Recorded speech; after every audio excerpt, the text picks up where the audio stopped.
Good morning, everyone, and thank you for joining us.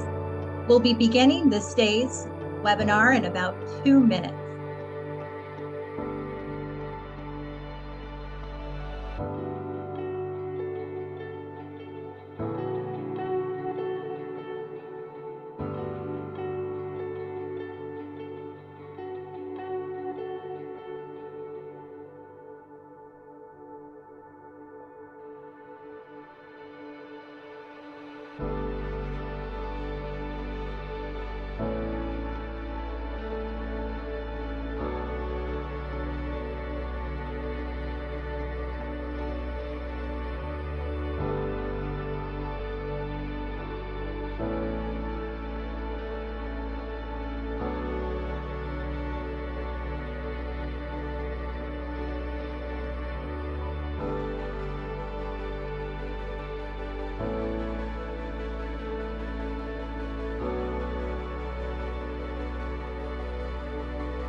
Good morning, everyone. I'm Jessie Ryan, Executive Vice President of the Campaign for College Opportunity, and I'm thrilled to be here today to moderate this critical conversation. As a proud community college product myself, and as someone who really saw community colleges as my pathway out of poverty, as they are for the vast majority of students across the state seeking to reach their college dreams. Today, it's my pleasure to kick off this critical conversation on Still Left Out as part of our Vision and Action for Equity series. We're going to talk about the need to increase representation of Latinx, Black, Asian American, Native Hawaiian, Pacific Islander, American Indian, Alaska Native students within California community college leadership. I want to thank you all for taking your time to join us during this very busy period. Before we get started, I want to just kick off with a few housekeeping pieces. The webinar is being recorded and it's going to be uploaded to our YouTube channel following the conclusion of today's conversation, so look out for that. Also, I wanted to let you know that there's going to be an opportunity for you to engage in conversation by adding your questions to the chat. And so we'll encourage you to do that throughout this morning's conversation, and we'll be queuing up those questions in a bit. And lastly, following the conversation, you can add to our social media with the hashtag #StillLeftOut. But let's go ahead and just begin. We're going to dive into this crucial discussion around California higher education, as we know that we cannot open the newspapers today without seeing the attacks on diversity, equity, inclusion, and accessibility. We know that our state, and in fact, our country, is seeing regressive policies that threaten the future of representation.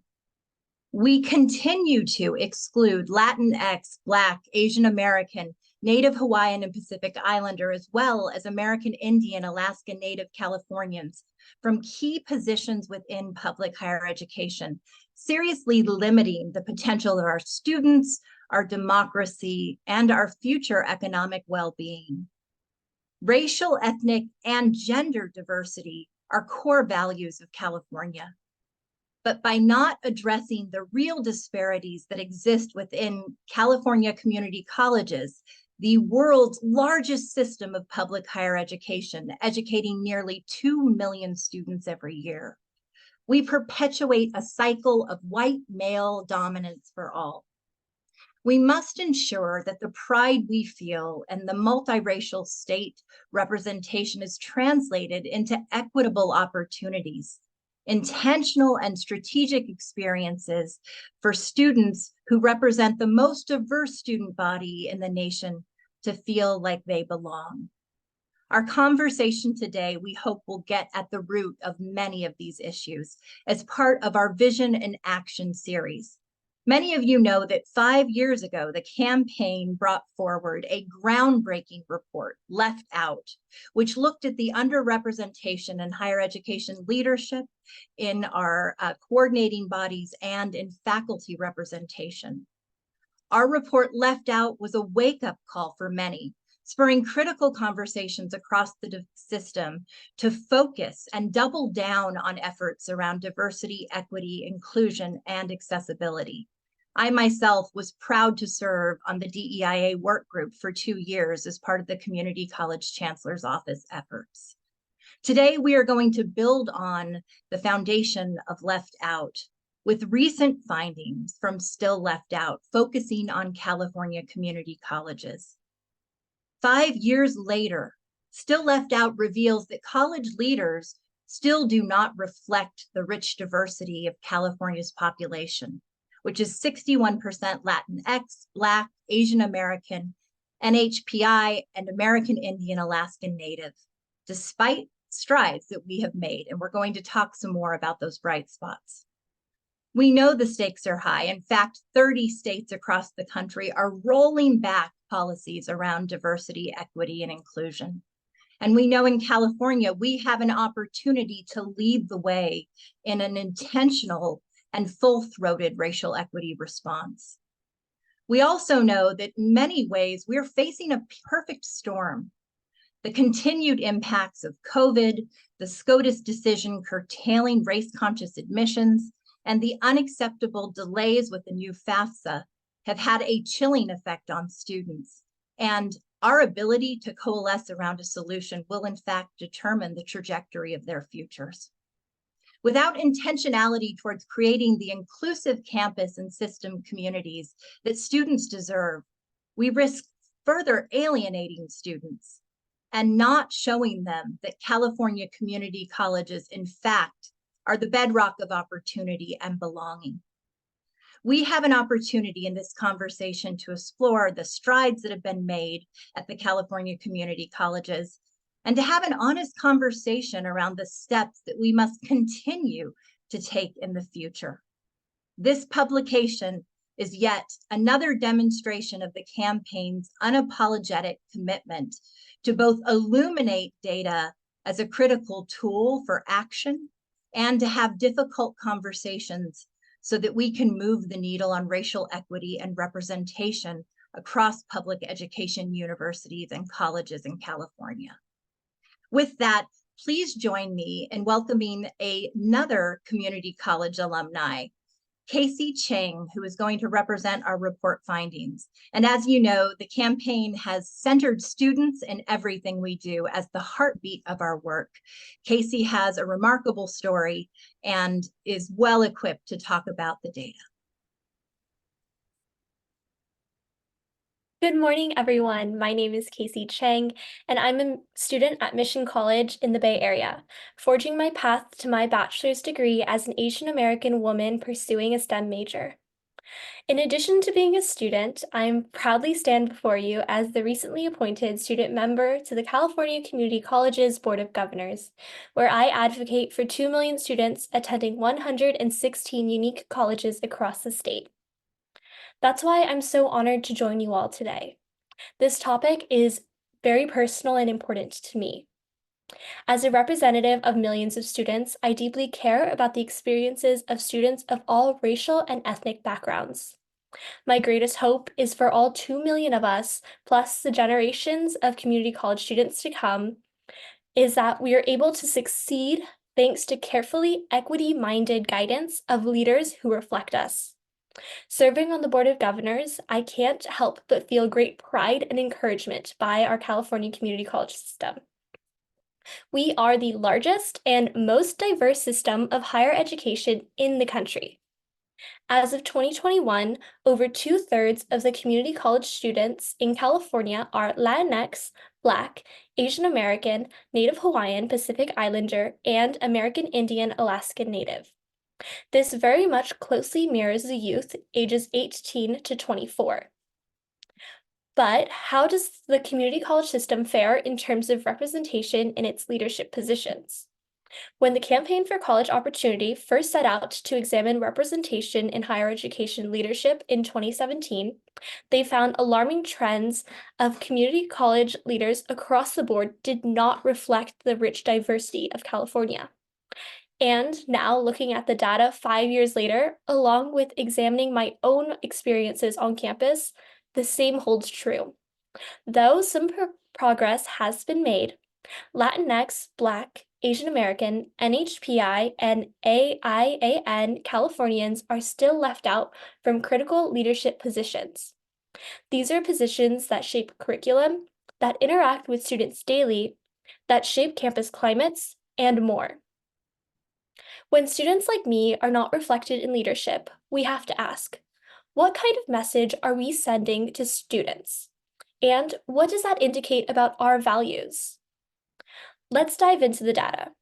Starting with great news for Asian American and Native Hawaiian Pacific Islander students, in 2017, there was no Asian American or NHPI representation on the California Community College's Board of Governors or Academic Senate. 5 years later, we see Asian Americans and NHPIs occupying these leadership positions.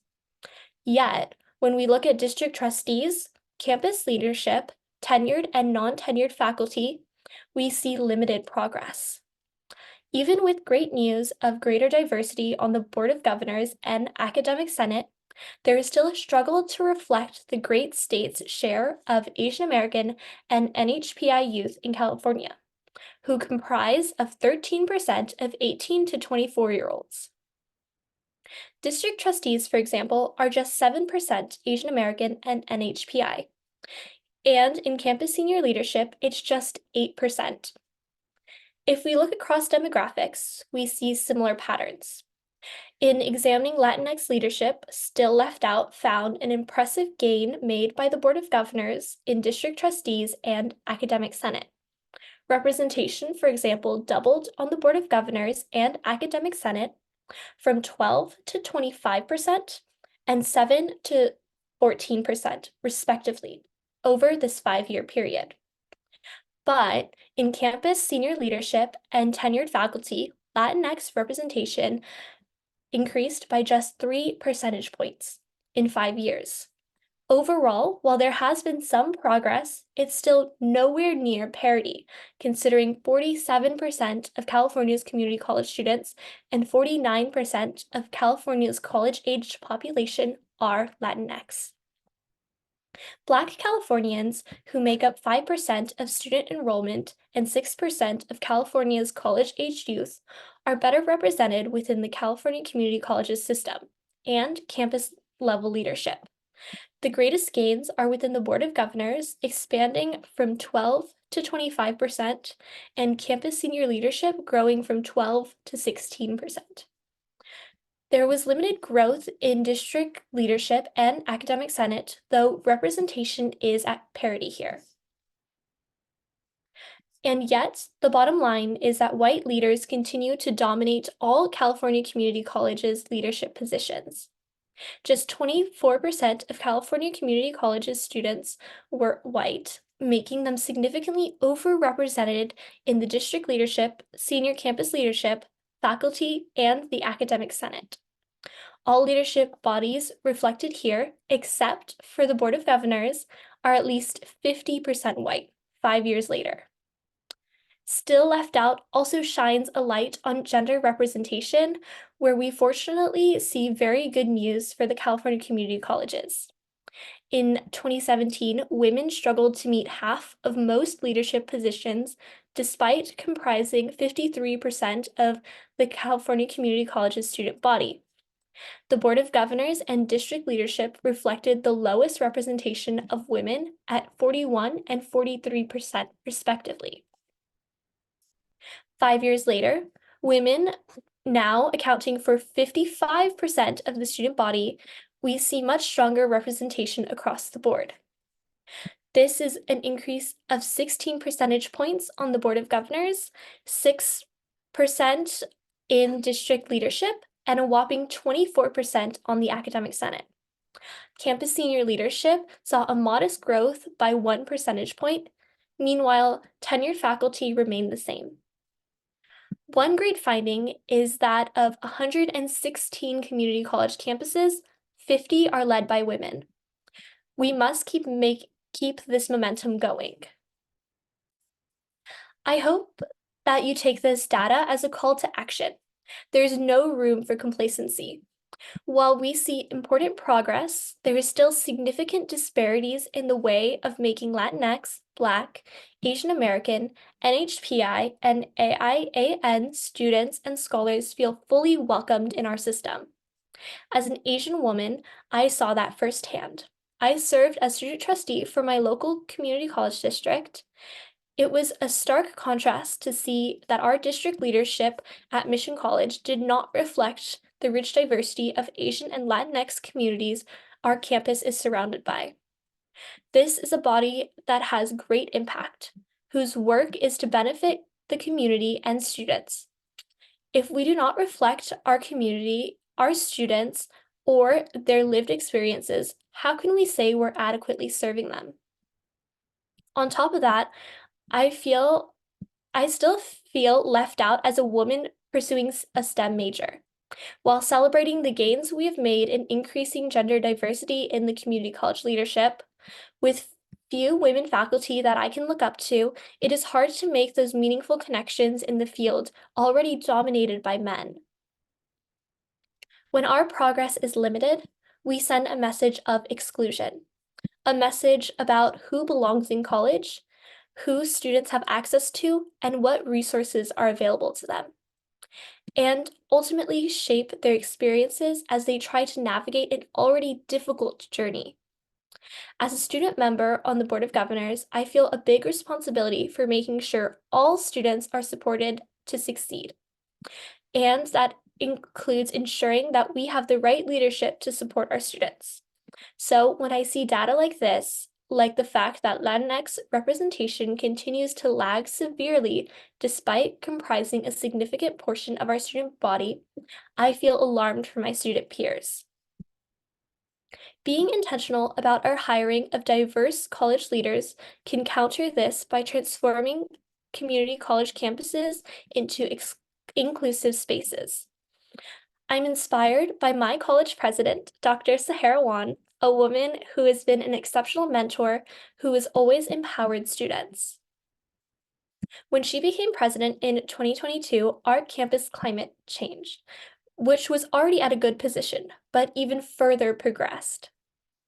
It was her selfless leadership that further centered students through intentional action. She has worked to increase critical supports on students like financial aid, scholarships, and basic needs. She also embraced equity-minded strategies like strengthening transfer and student success. Along with Dr. Wan, I found inspiration in Dr. Sonia Christian, the first woman and Asian American chancellor of the California Community Colleges, who has had a long track record of advancing equity-minded change for students. As Still Left Out points out, these kinds of leaders are needed to set the tone and challenge the status quo and question assumptions when it comes to creating a system that truly allows diverse students to thrive. Representation matters. The benefits are abundant. In an increasingly global and multicultural world, students of all backgrounds benefit from greater exposure to diversity and inclusive leadership and faculty. Students see higher passing rates, higher grades, higher persistence rates, including in STEM fields that often struggle with racial and ethnic diversity, better career aspirations, and report a greater sense of belonging when they have leaders of the same race or ethnicity to guide them. That's why it's not enough to simply be committed to equity. Inclusion in college leadership must be an expectation, not an afterthought. This is especially critical at a time when students, particularly students of color, are increasingly doubting their place in higher education. Facing mounting issues with financial aid and seeking attacks on diversity, equity, and inclusion, students need to be affirmed and empowered to access their higher education. Diversity in college leadership is a key to that affirmation. We need that professor, that president, that administrator to reach us in culturally affirming ways. Everyone here today has a role to play in making that happen across California's higher education. The numbers paint a stark picture. Without the diverse faculty and leadership who hold shared background with our diverse campus communities, We are hindering the equitable success of 2/3 of our community college students. Thank you for your time. Thank you so much, Casey. Casey, you inspire me, and I have to say that our nearly 2 million community college students across the state of California are so fortunate to be represented by such an intelligent, committed, and racial equity-minded student leader. You are amazing. I'd like to take a moment to just ask those who are joining us right now virtually to drop into the chat your organizational affiliation and where in the state of California you are joining us from. I know that we have nearly 200 participants from across California representing education, institutional leaders, students. Would love to have you share your name, your organizational affiliation, and region if you get a chance, and start thinking of your questions for our panelists as I begin to introduce them and launch right into what I hope will be a very informed and engaging conversation. It's now my pleasure to introduce three equity-minded leaders and partners that are at the front line of much of the work that Casey just illuminated through the data. Our first panelist today is Dr. Abdimalik Buul, who is the Visiting Executive of Educational Excellence Equal Opportunity Programs at California Community Colleges, and also a leader with AMEND, and we've been grateful to have your partnership in both capacities. Next, it's my deep pleasure to introduce Dr. Adrian Trinidad, who has been a wonderful partner in his work as Associate Director for Community College Partnerships at the USC Race and Equity Center. Adrian, it is a pleasure to have your voice on today's conversation. And finally, I have the opportunity to introduce Cheryl Aschenbach, the Academic Senate President for the California Community Colleges. Cheryl has been engaged in past DEIA efforts within the Community College Chancellor's office and is going to share some critical updates on the work that they are doing today. Thank you each for joining us and taking time out of your busy schedules. So I am going to just launch right into the conversation by asking you to respond to the data that Casey just illuminated. Deming said that, you know, equity and the idea that systems are inequitable by design is inherent.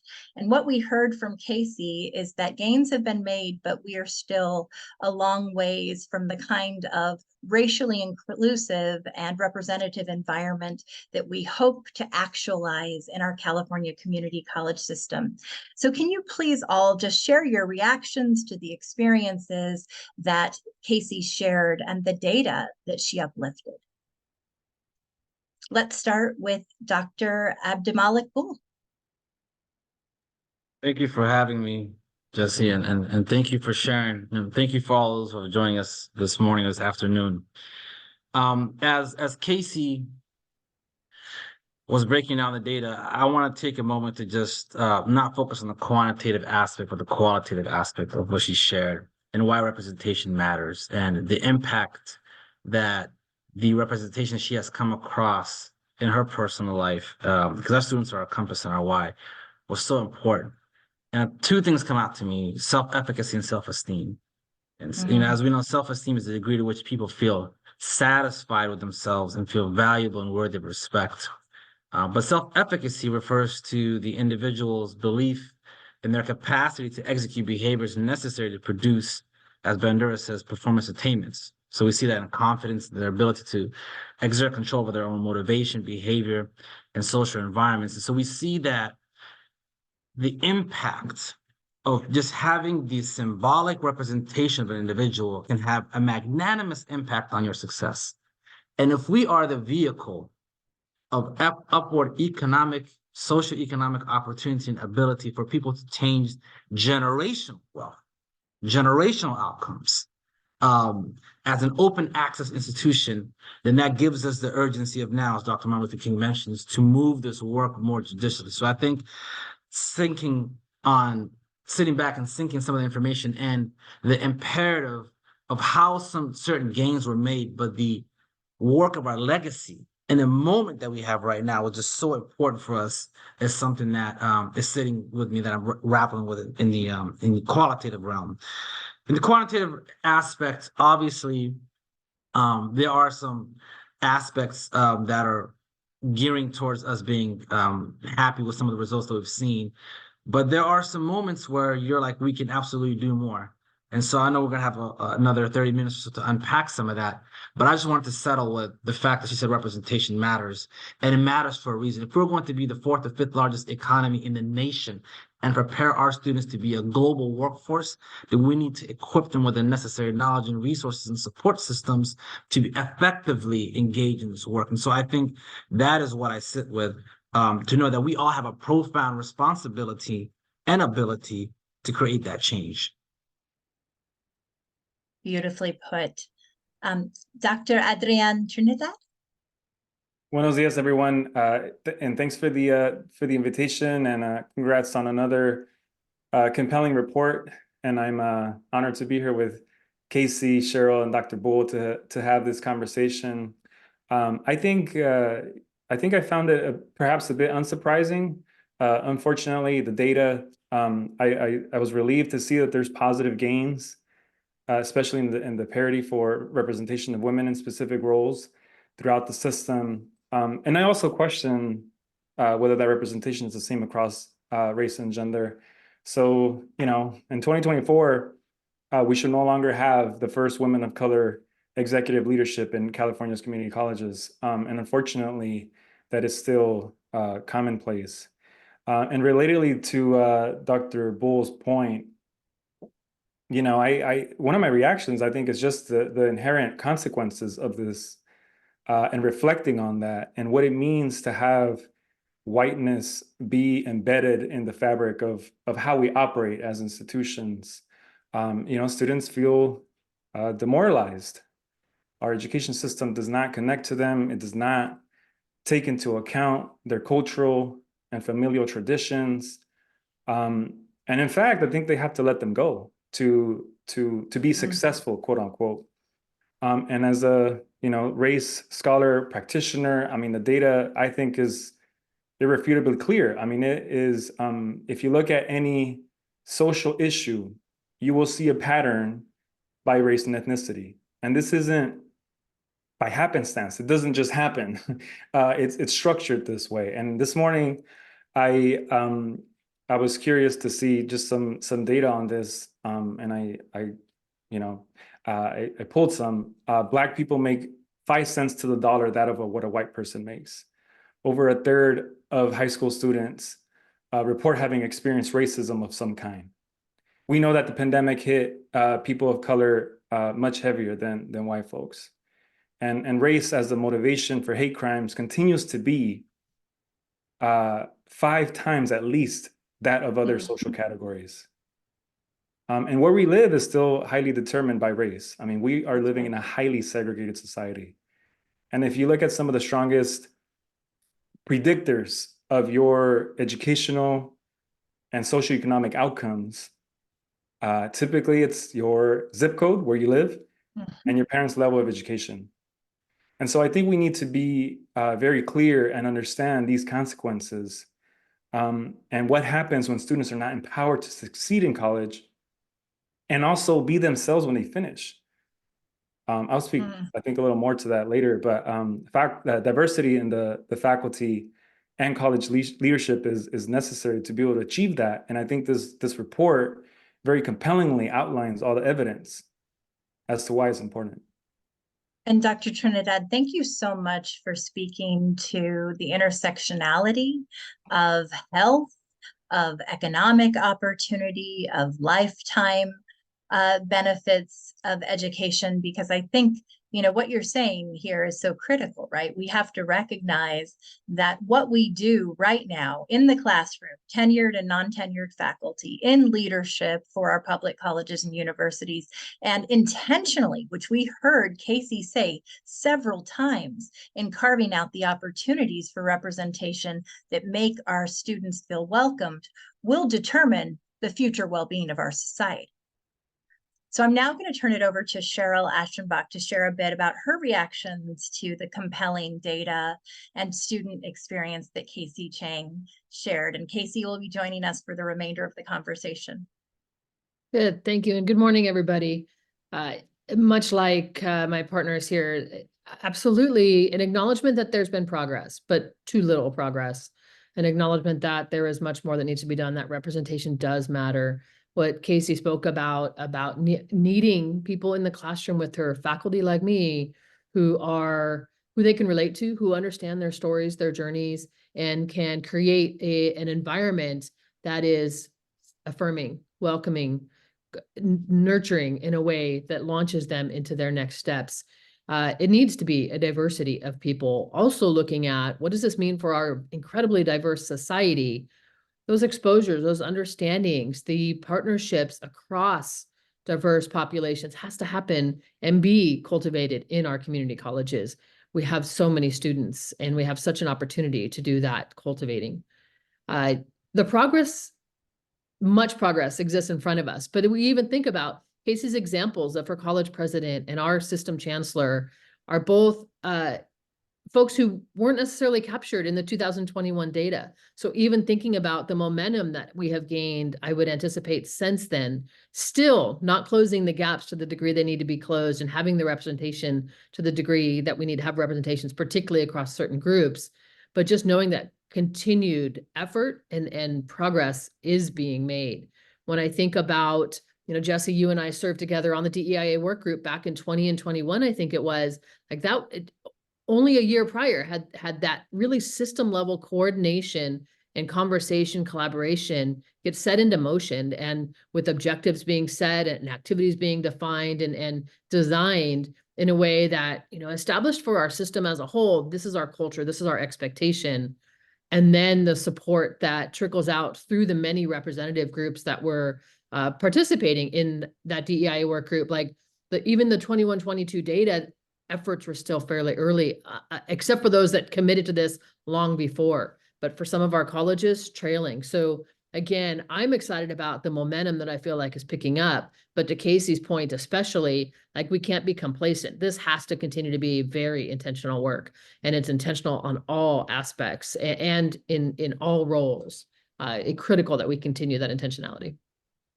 And Cheryl, thank you for speaking to the importance of welcoming and belonging and inclusive campus environments. You probably saw, and I know that we have linked in the chat, some of our EIA, our Equity, Inclusion, and Action series reports, one report of which was written by Dr. Luke Woods and Frank Harris on this very issue of welcoming inclusive campus environments. We cannot underscore the importance enough of prioritizing that critical work. So you started to touch upon the efforts of the Chancellor's Office on diversity, equity, inclusion, and accessibility, a key point that was added about a year into the DEI work. I just want to call out for context that this was a moment in time that was revolutionary in many ways. We saw under Chancellor Eloy Oakley's leadership, some very bold moves. We saw the declaration of a goal to eliminate racial equity gaps and to set that as the North Star for the community college system. We also saw the courage and backbone with which to lean into conversations about race, including the murder of George Floyd, through the call to action, which many found to be one of the most profound and full-throated racial equity conversations the community college system had ever had. That then really took us into the DEIA work led by Daisy Gonzalez and others. Many of us participated in that work. And can we talk a little bit about how the community colleges have been at the forefront of those efforts and what that has meant in terms of creating the kinds of policies and practice that really address being able to recruit and retain diverse faculty? And I'll throw it out there and let anybody who would like to jump in begin. Yeah, I could take a crack at that, since I'm kind of a manifestation of some of that work currently. So as you mentioned, in 2019, the Vision for Success Task Force was formed, and the BOG approved the DI integration plan in 2019. In 2020, the implementation work group happened, and in 2021, some radical changes and progressive changes started to happen within our system. Top amongst those was the Board of Governors approving the EEO Title V regulatory changes.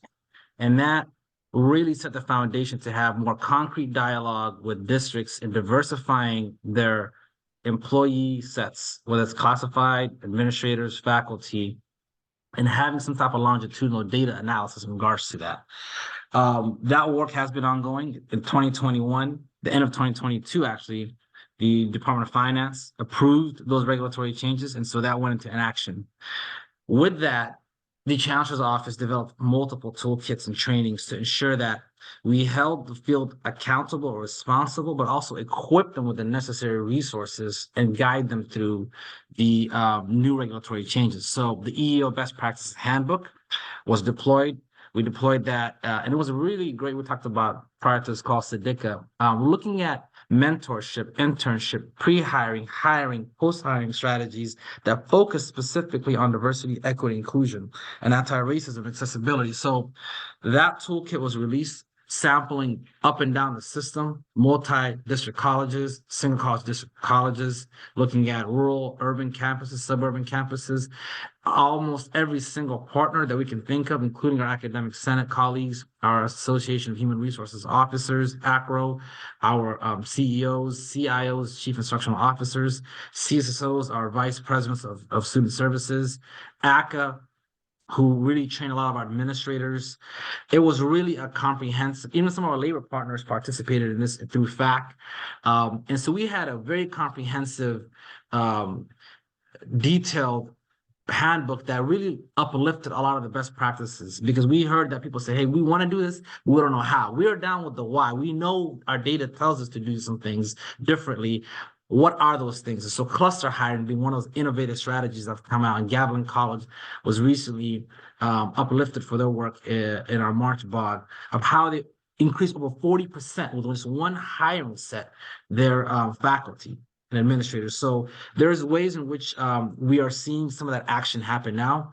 Then we move forward to 2022, 2023, where we released the EEO Equal Employment Opportunity 10-point plan for faculty diversity hiring. And that also was a compilation with an emphasis here on racial equity as well. Then we released those data modules, which mandate districts to evaluate their data sets currently and then have innovative strategies. Component 13 mandates them to say, this strategy is what we deployed. It worked or it didn't work. If it worked, how can you enhance it to even do more? If it didn't work, why didn't it work? And what are you going to do differently? So these are conversations that we're giving feedback to districts about enhancing, and there's funding attached to it as well. And so we're also integrating that into the larger plan of things that are happening. We had the Northern California Showcase, which was hosted in San Jose Evergreen College in the North Bay area. We had the Southern California Showcase, which is hosted in North Orange. And we were very, specific about the districts that we chose, and all of the regional partners came, and they had like a poster board presentation of how are they going to implement some of the DEIA strategies. And so I think there's an ample amount of resources. There's been an ample amount of conversation and work being done. The challenge is, however, getting it to the granular level of having the diverse, and this is, having the EEO committees actually impact, just not doing anti-bias training, but having that wherewithal to change your perspective. This is hard work, not just hard work, as you participate in these committees. Thank you. And we're going to have Cheryl respond to that quickly before moving on to our next question. Cheryl, in particular, I think in talking about how the EEO was implemented, one of the things that we recognize is that, culture eats strategy for breakfast, lunch, and dinner. And so how is this work really, to your point, Dr. Buul, and from your perspective, Cheryl, being translated into the kind of cultural changes necessary to embrace and scale? Great question. Thank you. And Buul, thank you for highlighting so much of the work done. And I think, especially talking about the 10-point plan, we really start to get into demonstrating that intentionality, because if we aren't examining the data, aren't examining what's working, what's not, then we can't continue to adjust to make progress. And that's where I think it starts to become, how do we affect culture It is that calling in of leaders across roles at the system level as well as at the local level. I feel like we have done all of those that participated in the DEI work group and the subsequent efforts have really aimed to increase the collaboration across roles so that then we can model that as we talk with our local representatives. So for me in the academic senate, it's one thing to talk to local leaders, faculty leaders about potential changes in faculty hiring processes, whether it be pre the actual process or post support and retention. But it's another to know that like, hey, you can't achieve much of this without being a partner with your HR folks, and to know that they're getting similar messaging as an organization and in their role and in support means that, hey, let's facilitate those partnerships from the system level to the local level to say, like, we're like-minded in this. We both, in all of our roles, are committed to this progress. Let's aim to make this happen. And so I think the galvanizing of representatives in the system level effort has certainly served to help establish that greater sense of collaborative, intentional effort at the local level. But it continues to be a challenge. Culture changes incredibly slowly. And of course, we get lots of challenges to that. It can be uncomfortable to talk about data that doesn't speak as favorably as our system as we want it to be. You know, even thinking about initial reactions to Casey's data, or thinking back to the initial reactions to your 2017 report. So, you know, we have to continue to support folks in an environment that let's get uncomfortable with intentionally. And let's talk through this, because more than anything else, we have to keep our students in mind. And when we talk about doing this for the students, it's an imperative that we continue the conversation and do the work. And Cheryl, I want to appreciate you being honest and saying that it can be a slow process to change culture.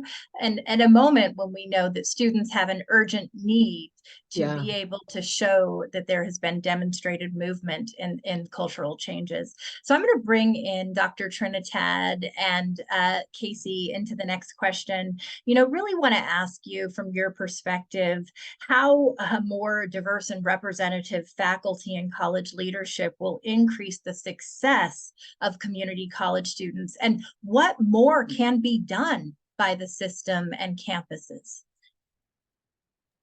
Adrian, would you like to start first? Yeah, sure. So first, you know, I commend the work that the Chancellor's office has done, and the work that equity-minded leaders have done. This takes time, and I think slowly the system is becoming much more diversified than it was 5-10 years ago. But there are things that can be done. I think to your comment earlier, Jessie, culture eats policy for breakfast, lunch, and dinner. I think creating a culture of inquiry at our institutions is vital. And a culture of inquiry means that we, like as institutions, we value asking difficult questions about our policies and practices, and that we think critically about how race influences those outcomes. And it means developing a competency and a way of understanding to really evaluate and examine inequities through critical dialogue, discussing racism and other forms of other isms. And there's already resources out there, and community colleges, you know, they're people institutions. Most of the budgets for community colleges go towards salaries. So I think it takes leaders to really ask, you know, really difficult questions to maintain this culture of inquiry. And that really means slowing down sometimes when we assume we know the answer to something. And a lot of times we don't have the proper, you know, diagnosis to see what's actually happening. And frequently people even outright try to detour the conversation. And so that, you know, there's this term of racial equity detours, like all the ways that in the meeting at a department convening, that folks might try to sway the conversation into something else when the conversations start to get difficult. And so this culture of inquiry is a practice. It's a way of seeing. And I think there's a lot of resources that folks could take advantage of to be able to do this. At the center, we released some resources, and I will drop a link into the chat. There's in particular 2 reports, one by Thuy Nguyen and also by Dr. Roman Liera, a faculty member at Montclair State University. And And the reports, one of them is about this anti-DEI, anti-affirmative action climate and what you can do.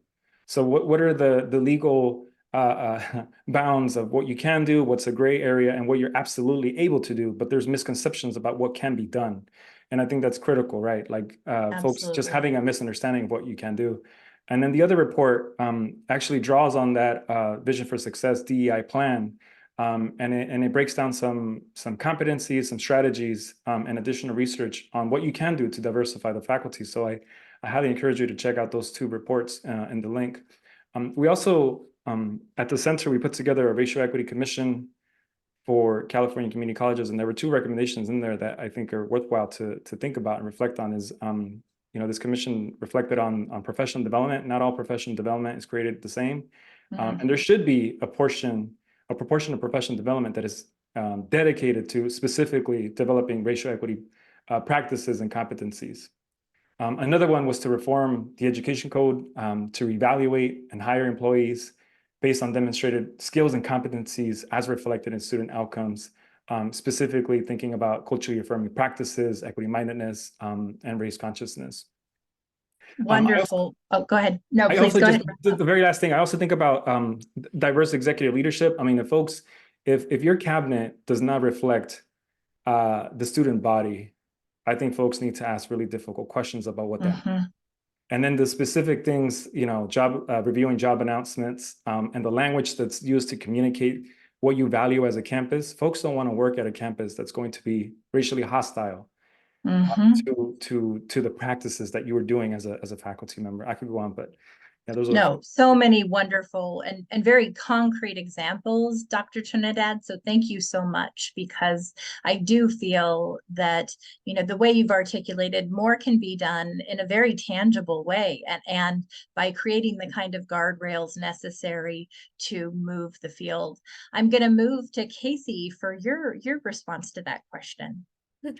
Thank you. I think this is probably the whole goal of everything. Increasing diversity, in turn, increases student success and outcomes. Personally, as a student, I see that when students can see themselves in their campus community, especially in the classroom through their teachers, they feel a sense of belonging, and in turn, they will transform into equitable student success, which is very much in alignment with Vision 2030. Personally, my own story is I had a female chemistry professor. It was one of my first classes when I was still trying to figure out my major, and STEM was very scary to me. Science classes and math classes weren't my strong suit in high school, and I was very unsure if I was even cut out to be able to do such difficult course loads.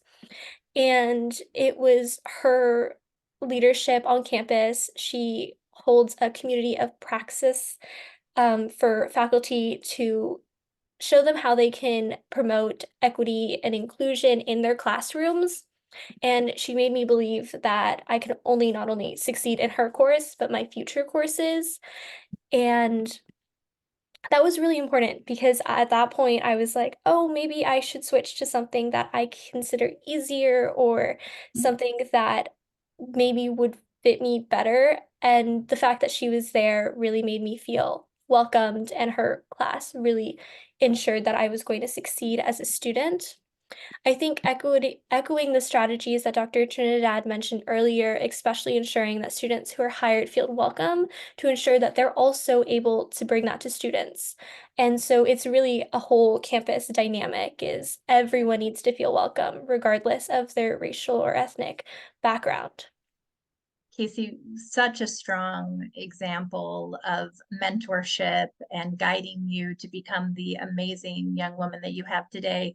It makes me think about the fact that I should shout out Dr. Lupe Gomez, who was my counselor at Sacramento City Community College, changed the trajectory of my life, told me that I didn't need to go into remedial math, but to go straight into statistics, and I could succeed. And I think that probably is why I'm not a negative statistic, but a success story. Gave me me a $500 scholarship from her own pocket and took me to Mexico as part of political action committee and really set the future for my public work that I would do. So I'm going to turn it over now to questions that we're getting from our audience and participants. I have several more that I could personally ask you, but we have a lot of chat happening in the chat board and want to make sure that we are giving others an opportunity to join the conversation. So, you know, we've had appreciation for the richness of the dialogue that we've already had, but one great question that I want to elevate is, are there any suggestions for evaluating the policy changes that are being implemented so that we can continue to build upon them? How are we reviewing the purpose and function so that we are using data to support continued efforts and practices? And I will maybe start with Dr. Buul. Yes, so that's a great question. Thank you for the question. I think one of the things that we're doing, particularly in the IAPI division around professional development, is that everything is being evaluated. Our webinars, we have Ed Insights out of Sacramento State University that evaluates continuously and consistently all our efforts. We get surveys, we get responses, but we ensure that data is at the forefront of making our decisions. Having collective feedback. Cheryl mentioned there is a productive movement coalescing around our students at the statewide level to ensure that everybody's at the table, even folks from technology.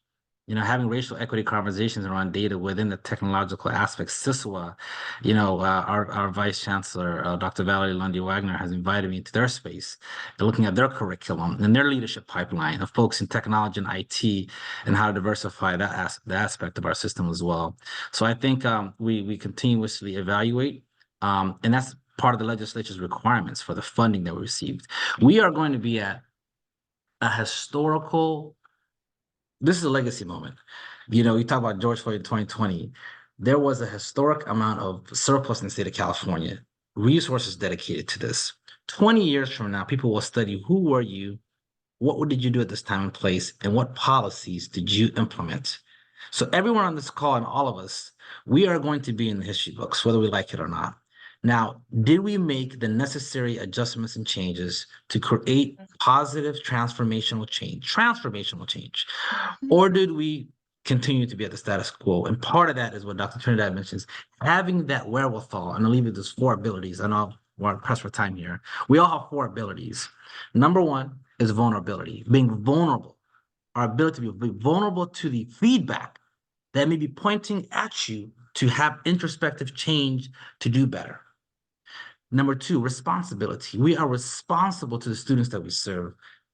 Number 3, accountability. We're accountable to the public trust, the taxpayers, the legislature, we are a statewide public system. We're accountable to that.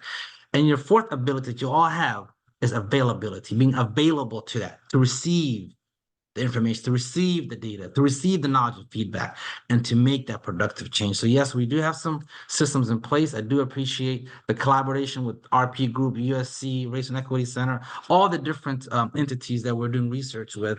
But yes, we have to have those 4 abilities to make the productive change. Thank you. I appreciate that. You know, I want to ask a question that just came in that I think is an important one, because unfortunately, California has the dubious distinction of being one of 2 states in the country that lacks a coordinating board. And what that means is we have really siloed decision-making from K-12 to community college, CSU, and UC. And so the question has been that with the focus on DEI being under attack at colleges and universities, and many watching California for our response, are there opportunities for more strategic collaboration between the UC, the CSU, the community college system, and Adrian, I would also argue our private not-for-profit colleges? And maybe we can start with you.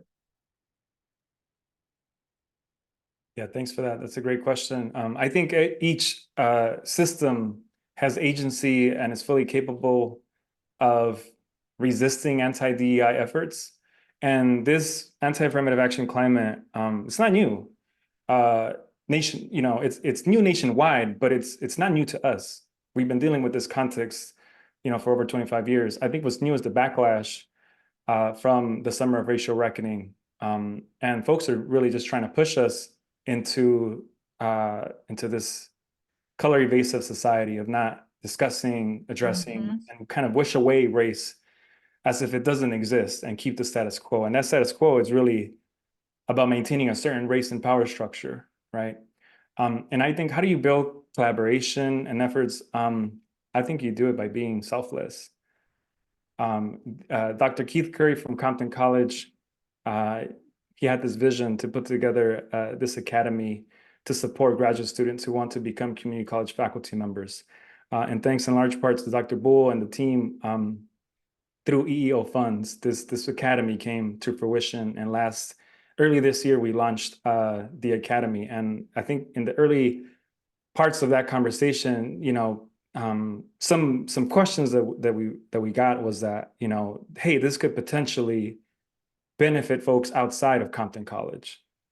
And I think it takes visionary leadership, unapologetic leadership, to really see that this is really serving the community. These are the aims of these funds. Whether folks, there's a limited number of positions at Compton College, and whether folks who finish this academy go on to East LA College, to Mission, that is the goal of folks to become community college faculty in the system. So I think it really takes, an awareness of this to really push and be selfless about, collaboration. We may be competing at times, often it seems that way, for resources, for programs, for students. But at the end of the day, people are seeing us. I always think that LA is the future of California and California is the future of the nation. As a LA native, I'm pretty selfish in thinking that, but it is true. If you look at the demographic shifts of this country and our politics, that's where we're headed. So we have to model that sense of collaboration across the system. Wonderfully put. Anyone else would like to weigh in on this question of collaboration and coordination at this really key moment in time? I'll just again speak to the collaboration within systems, levels of our system, and then of course across faculty, working with faculty to better understand how UC and CSU is approaching some of the challenges of hiring, retention, and then ultimately, shifts in thinking about approaches to andragogy and pedagogy and their classroom approaches. How can we ensure that better ensure that our faculty are using culturally responsive approaches? Like, that is a collaboration across faculty in highlighting effective practices, sharing the knowledge of those who are doing that work on a daily basis that can show the products of their students, and then just continuing to collaborate again across all levels to maintain. Dr. Adrian, I love the culture of inquiry. Like, really, we all have to continue to have these conversations and be uncomfortable together. Wonderful. I'll make a pitch, Jessie, to the CSUs, the UCs, the privates. We have a program actually funded out of the HBCU initiative. We have that transfer program, the guarantee transfer program to HBCUs, but we, through our IAPI division, also have a reverse employment one where we're recruiting HBCU faculty called Pipeline to Possibilities. And so we are recruiting, there's a mentorship program. If you want to become a California Community College faculty member, through our IPI program at the Chancellor's office, you get paired with a mentor, and they're having some pretty good data now of hiring some HBCU graduates. I would also say, hey, for those institutions that are struggling, go to an HSI graduate program. You'll get you a chemistry professor. You'll get you a physics professor. Do not tell me that there is a shortage of folks. You may be fishing at a lake, but if you're fishing at the ocean, you might, or a larger stream of a lake. Absolutely right. So you have to look at having a paradigm shift. And to the UC system and CSU system, we accept the top 100% of applicants who apply, and we provide you the most rich, diverse population of students that are most likely to guarantee to graduate. So increase those pathways, increase those pipelines. Yeah. We got you. We will produce some of the greatest human potential that you have through our California Community College system. And those folks in Alabama and Florida, come on down to California. I don't know what the water looks like in the Atlantic, but the Pacific, we love BIA out here.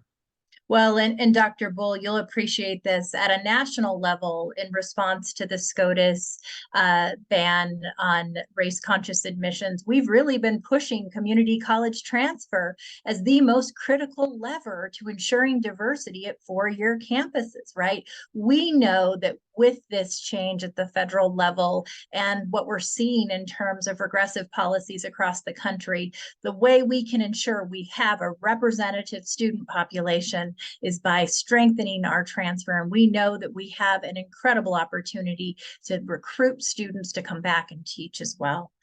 So I'm going to go ahead and have us wrap up with Casey being the final word in our questions. I think, we've talked a lot about students experiencing a perfect storm, if you will, the SCOTUS, decision curtailing race-conscious admissions, the continued trauma and impact of COVID, what we are seeing in terms of the devastating impacts of the FAFSA rollout, and some uncertainty around whether or not Cal Grant reform aid will be realized for students who need to see dollars in their pockets right now. And so, Casey, what I'd like to ask you is, how do you implore the campaign and others to prioritize leadership diversity, faculty diversity as a strategy to ensure student belonging and the decision to enroll and remain in California community colleges? Thank you. I think it warms my heart hearing from everyone here and how much they understand the importance of diversity for students and the impact of having an inclusive campuses.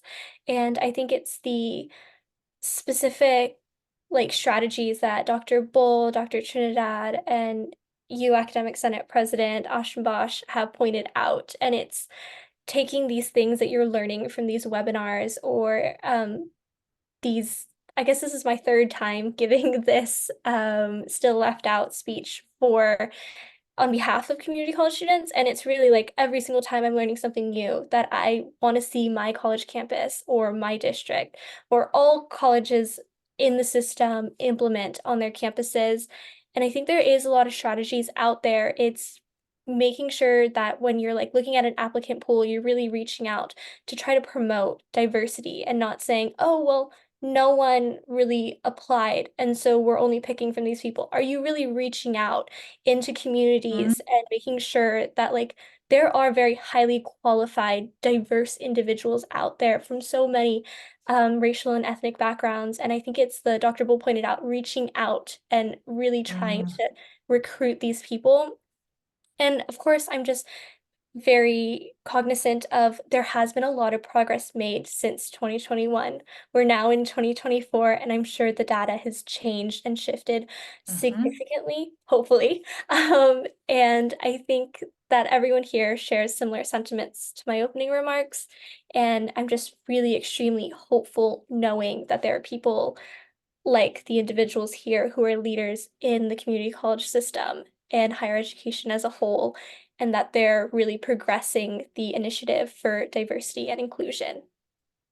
Thank you so much, Casey. I know that I've heard from so many equity-minded leaders and students that this fight has felt unending in many ways to ensure racial diversity at our community college campuses and in our public universities. And it is hearing from student leaders like yourself with energy, intelligence, commitment, and real ideas to initiate change that gives me the fuel for continuing the work ahead. I want to thank our incredible group of panelists, Dr. Adrian Trinidad, Dr. Abdimalik Buul, Cheryl Aschenbach, and Casey Chang for offering their insights and being vulnerable to Dr. Bull's point earlier in today's conversation.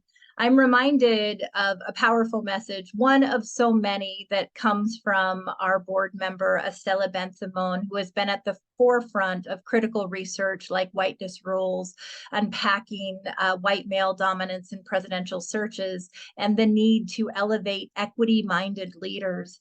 She said in our report forward that diversifying our higher education leadership and faculty requires the investment of energy, thought, and time to refashion a system that does not work for the needs of today's students or for our diverse nation. Though we might not have made the progress yet, our most significant strides are finally within reach when armed with data contained in this report. Data as a tool for social justice, for illuminating inequities. Real change requires action. And I want to thank all of our participants who have joined us today for your commitment to leaning in to a conversation around accelerating the efforts to really promote a culture of inclusivity and racial equity mindedness. We must remember that the possibility that we have before us to use this data to drive representation so that California community colleges are in fact the most representative bodies in higher education and feed into the economic, social, and cultural well-being of the future of the state and the country is before us. I want to encourage everyone to continue this conversation on social media using the hashtag #StillLeftOut. And please also tune in to our final webinar in this series, which will be on April 24th, as we hear from California State University leaders reacting to their findings. I also want to thank our speakers again today for their courage and commitment in joining today's conversation, and would love to close with a beautiful quote that was brought forward from Bell Hooks, a racial equity revolutionary who has spoke truth to unapologetic racial equity leadership. Her quote is that the classroom remains the most radical space of possibility in academics. The classroom remains the most radical space of possibility in academics. As we've argued, students should not be confined by their zip code determining their destiny. And the Campaign for College Opportunity will continue to be your partner in illuminating the data and compelling equity and action through an agenda that will transform higher education to ensure more economic and racially just outcomes for the students that we have fought so hard for the past 20 years. Thank you again.